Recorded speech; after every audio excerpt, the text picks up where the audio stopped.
Film ini dimulai dengan seorang anak cowok yang pendiam, pinter beneran loh ya, bukan pinter ngocok. Dan dia ini suka membaca dan menulis karena dia ini punya cita-cita menjadi penulis novel ya. Dia ini bernama Ki-chan. Dan setelah pulang, dia pun mandi dan tiba-tiba muncul seorang cewek yang coklat manis. Dia ini adalah teman Ki-chan dari kecil yang sekarang udah kelihatan nggak kecil lagi yo, tangannya.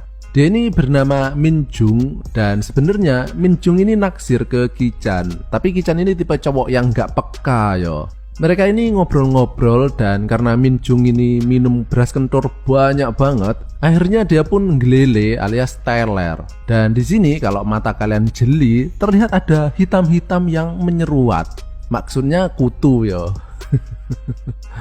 Dan kemudian HP Min-jung berbunyi yang ternyata adalah orang tuanya yang menanyakan dia sedang berada di mana. Ki-chan kemudian melihat tubuh Min-jung yang semlohe yang membuatnya ingin memegang Nutrigelnya, tapi nggak jadi dan justru membetulkan posisi pakaiannya. Nah ini baru cowok baik-baik, nggak kayak kalian itu. Kemudian terdengar suara dari bawah dan ternyata Min-jung itu tadi nggak tidur loh. Dia ini cuma ngetes Ki-chan aja yo. Ki-chan pun turun dan ternyata itu tadi adalah suara ayahnya. Ibu Ki-chan ini sudah meninggal yo, dan ayahnya ini adalah seorang pengusaha jual beli sempak bekas yang sudah malang melintang di dunia persempakan. Keesokan harinya muncul seorang wanita yang bernama Yunso. Dia ini adalah istri baru ayahnya alias ibu tiri Ki-chan yang niatnya itu mulai hari ini dia bakal tinggal di rumah ini juga. Namun terlihat Ki-chan ini nggak terlalu seneng ya dengan kehadiran Yunso dan langsung pergi meninggalkannya. Dan film ini pun dimulai. Ojo dadi mbokku. Keesokan harinya, Ki-chan yang hendak berangkat nongkrong nggak sengaja melihat Yunso yang sedang jentat-jentit mencari jepit rambutnya yang terjatuh. Dan untuk kategori wanita yang sudah berumur, mbak ini lumayan sensual loh ya. Atau seenggaknya menurut Pak D aja sih. Kalau ada yang sepemikiran dengan Pak D, boleh tekan tombol like. Sementara itu, Ki-chan yang sedang nongkrong ditemani seutas laptop plus secangkir kopi kapal selam, kemudian mencari-cari inspirasi untuk menulis karya novelnya.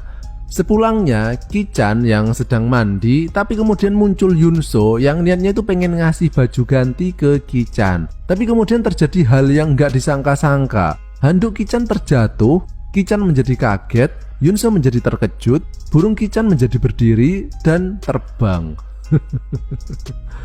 Setelah itu, Ki-chan yang hendak menuju ke kamarnya terhenti karena dia mendengar suara celepak-celepok dari kamar ayahnya. Yang ternyata suara itu ditimbulkan dari benturan dua buah benda yang tidak simetris. Dan di sini terlihat bahwa Yunso masih belum merasa puas ya dengan hasil karya ayahnya, yang menyebabkan dia harus mengobok-ngobok kantong ajaibnya. Ya kali aja nemu kacang. Besoknya Yunso mengantar makanan ke kamar Ki-chan. Jadi sebenarnya Yunso ini berusaha mengakrabkan diri dengan Ki-chan sehingga dia bisa menerima keberadaan Yunso sebagai sosok pengganti ibunya.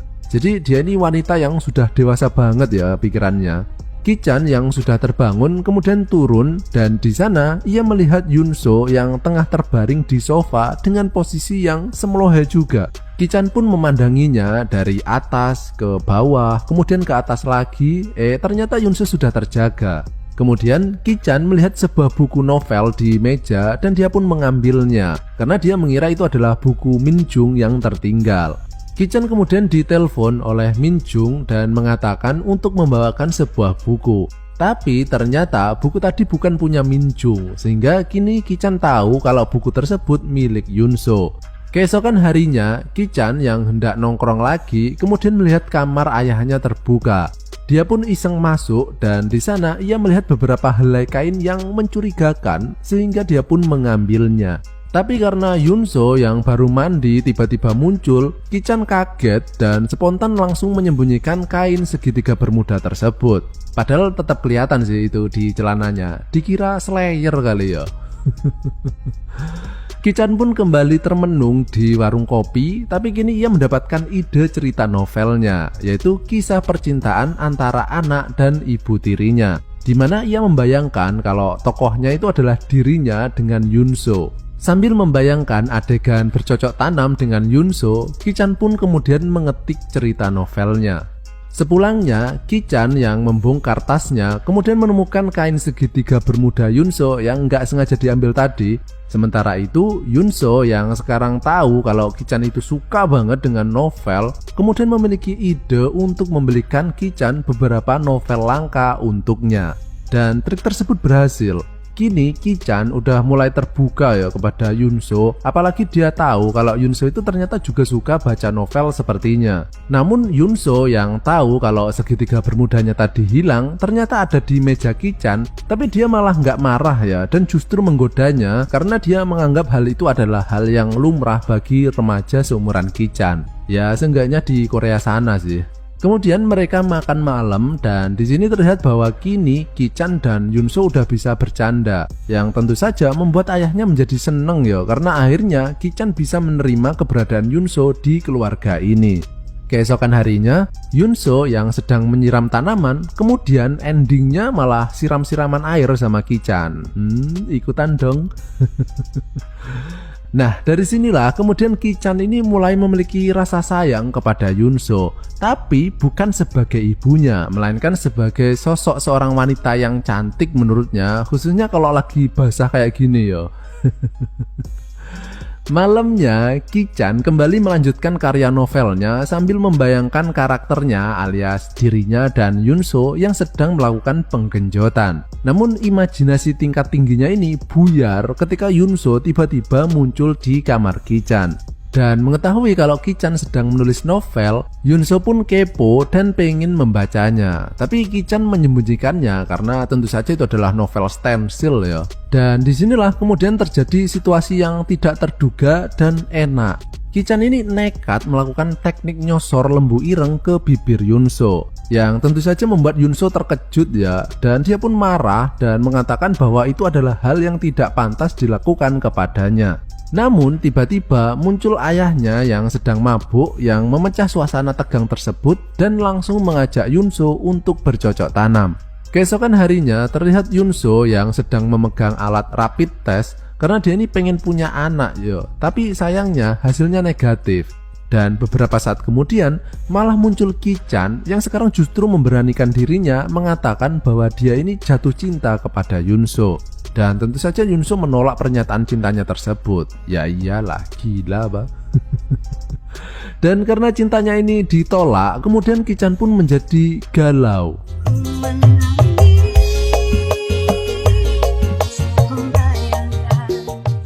Kemudian Ki-chan menelpon Minjung dan sebagai pelampiasan, Ki-chan pun langsung menggenjot Minjung yang suara celepak-celepoknya itu kayak di loudspeaker alias kedengaran di seluruh rumah yo.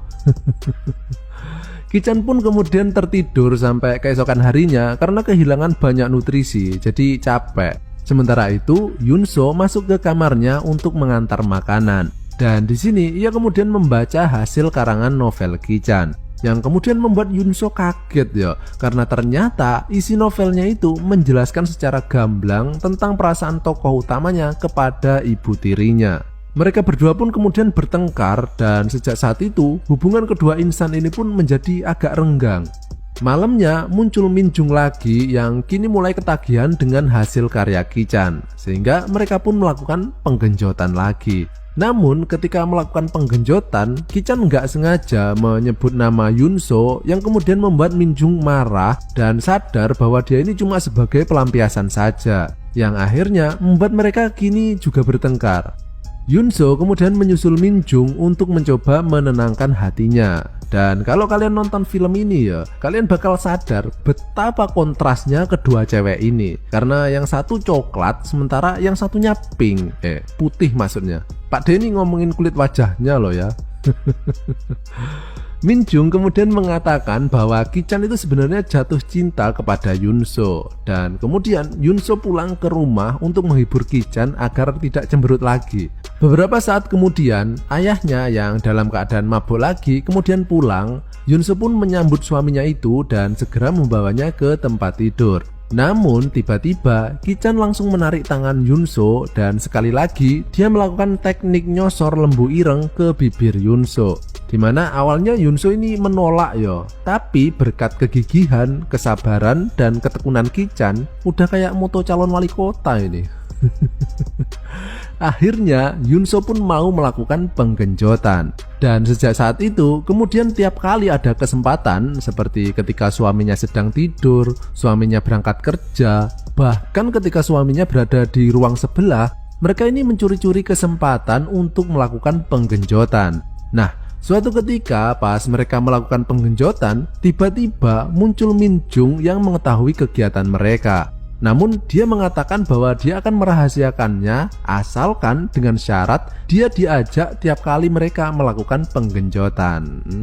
Itu sih bukan syarat, itu rezeki yo.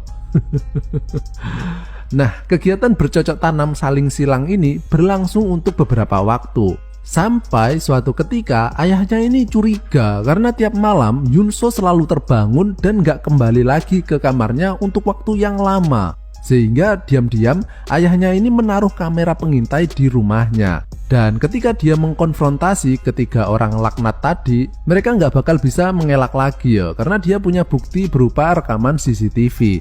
Mereka pun kemudian terdiam, nggak bisa berkata apa-apa lagi. Dan di sini terlihat di wajah ayahnya ekspresi kemarahan, kekecewaan, dan kesedihan bercampur aduk menjadi satu seperti dawet. Ayahnya pun nggak kuat menahan tekanan batin sebesar itu, sehingga kemudian dia pun geblak.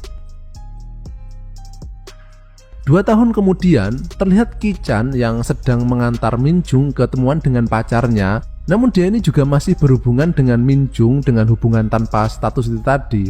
Enak bener hidupmu lele.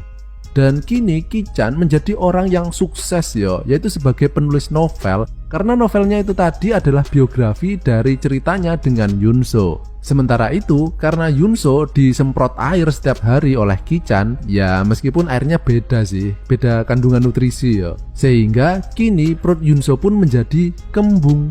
Dan ternyata ayahnya itu tadi belum meninggal loh. Dia itu terkena stroke, sehingga hitungannya mereka ini bagi-bagi tugas lah ya. Yaitu ayahnya bertugas sebagai sumber dana pensiunan dari perusahaannya, sementara Ki-chan bertugas menjadi petani, yaitu bercocok tanam setiap hari dengan Yunso dan sekali-kali dengan Min Jung juga sih kalau pengen ikutan.